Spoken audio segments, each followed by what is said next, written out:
তো হ্যালো বন্ধুরা, তোমাদের জন্য আবার একটা নতুন ভিডিও নিয়ে এলাম। তো আগে কি হতো যে অল ড্রপ আলমারিতে পাল্লা সিস্টেম থাকতো। তো কারো দুটো পাল্লা হতো, কারো চারটা পাল্লা হতো। তো পাল্লার কারণে অনেকেরই অসুবিধা হতো। তো সেটা অসুবিধার কারণেই এখন স্লাইডিং পাল্লা চলে এসছে।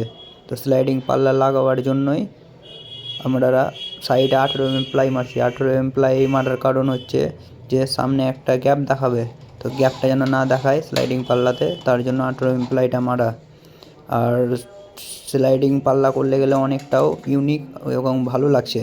আর আগে অতটা ভালো লাগতো না পাল্লাতে, তো তার জন্যই এখন স্লাইডিং পাল্লা চলছে।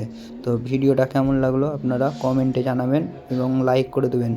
তো এর ফুল ভিডিও দিয়ে আছে আমার ইউটিউব চ্যানেলে, সেটা যদি দেখার মন হয় তো ইউটিউব থেকে দেখে আসতে পারেন। তো আমার লিঙ্ক দিয়েই আছে। ঠিক আছে বন্ধুরা, ভালো থাকবেন।